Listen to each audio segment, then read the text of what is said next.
The first time I saw Outfoxed, it just felt so affirming and validating because up until that time, there was still this view that maybe this was a legitimate news source. Cut his mic. Let me finish. Stop. Thank you. Yes. Good night. I first saw Outfoxed when I was on the John Kerry campaign in 2004. I was in a supporter's living room in Portland, Oregon, and I started watching it and was transfixed by how much behind-the-scenes information Robert Greenwald had dug up. I first saw Outfoxed at the premiere, the huge premiere at New York City. You watch the movie in a room full of people. It was a comedy. John Kerry is Jane Fonda with the Burberry scarf tied around his neck. If you watch it alone, it's very depressing. The president's war on terror. When will his military plans get put into action? I saw an advanced copy of it that I had on DVD, and then I went to 2 public screenings of it in New York. It was really an incredible moment of guerrilla filmmaking. I watched a DVD with some of my colleagues at Common Cause. I think Outfoxed was the first inkling that people had that this wasn't just your average network that you could turn to and trust. Are they more than just protesters? Are they traitors? When I first saw Outfoxed, I fell in love with it. It was an irreverent look at a group of liars, and it completely deflated them. Don't take your cheap little pathetic shot. Saw Outfoxed a little over 4 years ago. I was in New York City. The film really showed the power of Fox to create narratives. North Korea loves John Kerry. Really? Yeah. Fair and balanced news.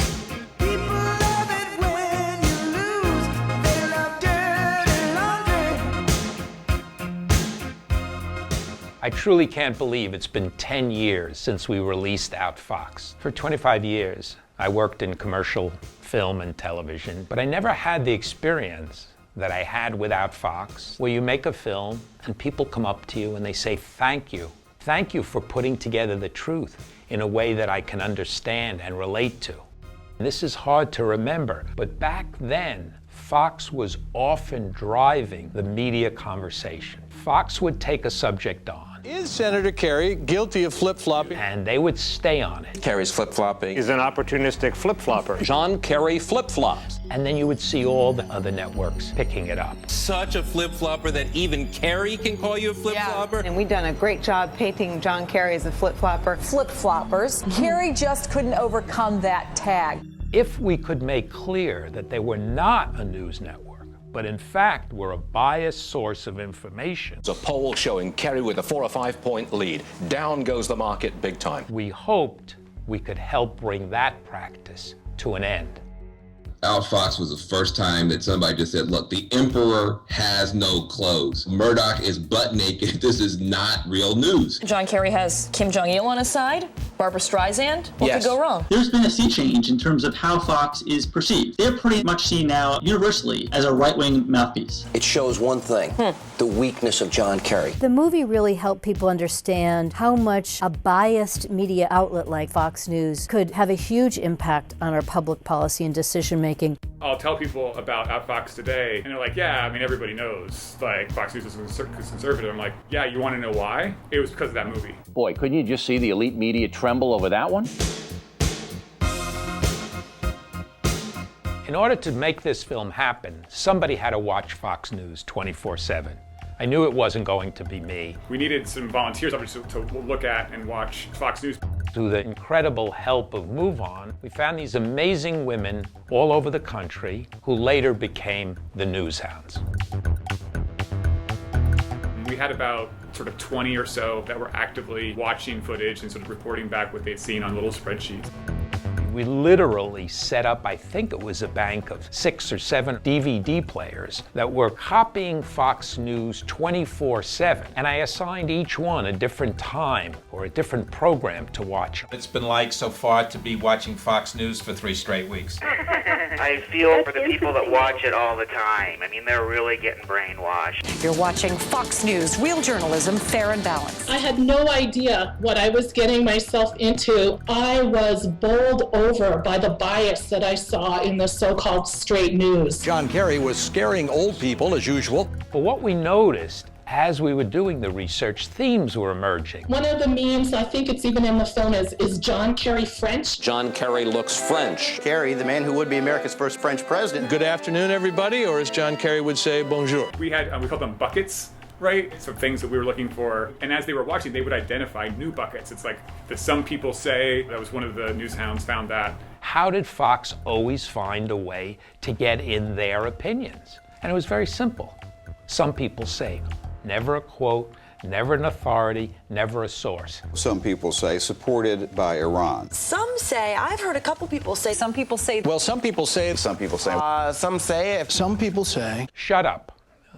One of the sections that I still remember at early screenings, people literally were laughing out loud at O'Reilly saying, The shut up line has happened only once in 6 years. I'm asking you to shut up about sex. I know what I was doing? Shut up. Why didn't you just shut up? We expect every American to support our military, and if they can't do that, to shut up. Or the memorable scene where O'Reilly is dealing with the son of the 9/11 victim. Why would I want to brutalize and further punish the people in Afghanistan? Who killed your father? The people in Afghanistan didn't kill my father. Sure they did. The Al-Qaeda people were trained there. The Al-Qaeda people? What about the Afghan? See, I'm more angry about it than you are.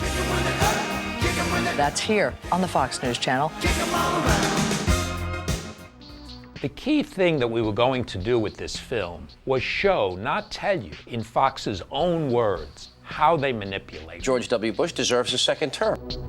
I remember at one point John Podesta saying to me, you know, you need to have a lawyer involved. I said, why do we need a lawyer? He said, well, you're dealing with Fox News, you really should need a lawyer. Well, our theory was the law of fair use gave us the right to take clips from Fox News and use them to demonstrate that Fox News was not what it claimed to be. Larry guided us so that we were bulletproof in terms of any legal attacks on a fair use basis. The strategy of being able to create the way you wanted to create while minimizing the legal risk was clearly the objective that we were pursuing. I think the format that the film used in demonstrating, particularly the propagandistic elements of Fox, the clips speak more than 1,000 words. And it is our duty as loyal Americans to shut up once the fighting begins. I thought it was great that there had been all these whistleblowers, and I think that's something Robert Greenwald is good at. We had a couple of sources within Fox News working with us who are still anonymous. I think I'd rather keep myself anonymous. You'll disguise my voice.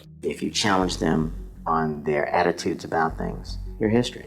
I remember very clearly the day when I received the famous memos. Out of the blue, I got a phone call saying, could you meet me? So like in the movies, I met somebody at the lobby of a hotel, and this person presented me with a sealed envelope. Please don't tell where or how you got it. I took the envelope, raced back to the hotel room. I remember sitting on my bed and pulling these memos out. Nobody had ever seen them before. You know, they'd all been rumor, and there they were. The so-called 9/11 Commission has already been meeting. This is not what did he know and when did he know it stuff. Do not turn this into Watergate. Let's refer to the U.S. Marines we see in the foreground as sharpshooters, not snipers, which carries a negative connotation.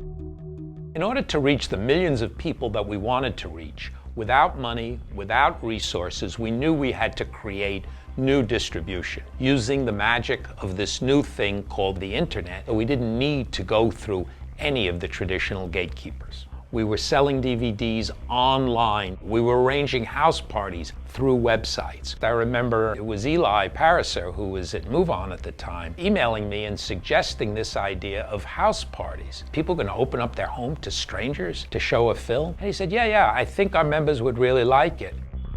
I'd never seen anyone before Outfoxed do it with such success. To use the internet and have showings across the country, that's truly a feat of grassroots movie distribution. Robert Greenwald, as you may know, is the propagandist who put out the dishonest Outfoxed documentary. The attacks that came down on me after Outfoxed surprised me. He's a radical progressive who blames America first. The viciousness, the personal attacks. This Greenwald is, I mean, this guy is like just to the right of Fidel Castro. I mean, the guy is just a ridiculous human being. But to be called names by Bill O'Reilly is a kind of badge of honor. It meant that we were having an impact. The famous and most fun moment was my being able to be on Fox News as a guest during the Democratic Convention in 2004. Hey, Governor Sean Hannity. They let you on the floor of the Democratic Convention, Sean? Can you believe it? Hey, if we could kill my audio up there. He was his usual obnoxious self. Governor, my question to you is this contrived? Is this phony? Did we hear the real Democratic Party in the last year? And I looked into the camera and I said, you've got to watch this movie, Outfoxed. Outfoxed. As a matter of fact, that's exactly what they didn't say. And if you think they should, you should watch Outfoxed. It's a great movie, and it says why people like you say things like that on this television station. They were so shocked they went to break, and I was invited back on Fox News for many years. When I was first told that the Democratic presidential candidates were going to have a debate on Fox News, I could not believe it. What that debate would have achieved, if it had gone forward, would have been a legitimacy of Fox as a news source. We would show people Robert Greenwald's video, and people would call up the presidential campaigns, call up the Democratic Party, say, do not give your credibility to Fox. And eventually, John Edwards made major news by dumping the debate. And a couple days later, we got the word that the entire Fox News debate had collapsed. One of the first examples of using video, film, and the internet for effective real organizing.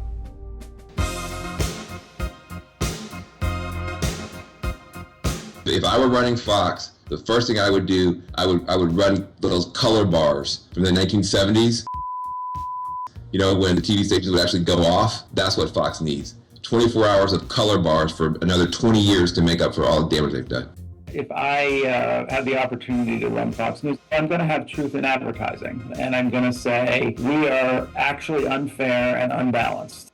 And I think Fox News is going to change whether I was running it or somebody else, because there's just no attraction to things that aren't true. If I was running Fox News, then Robert Greenwald would have a nightly news show. Glenn Greenwald would be our chief intelligence correspondent. Amy Goodman would replace that god-awful Fox and Friends. It was a wonderful, wonderful film, Robert, and I thoroughly enjoyed it, and I particularly enjoyed that it was the beginning of the end of the credibility of Fox. All right, Fox, do you have any stupider complaints? Maybe delivered with a weird sense of superiority and secret knowledge? These kinds of things keep on surfacing, in part because you and your TV station will promote them. But when don't folks you feel actually there are unanswered questions? Bill, when you actually look at the stuff, there have been multiple hearings on it. We report, you decide. We decide not to listen. Like, that creates headaches for us, right? I mean, and ridiculous stories on Fox News. But Sean Hannity and I know that this won't necessarily end in democracy. I'm very proud to have directed Outfoxed, to have helped make the movie and the movement that grew up with it. And our job is to continue to build other media to counter Fox. There is a truth, there are facts, and none of them are on Fox.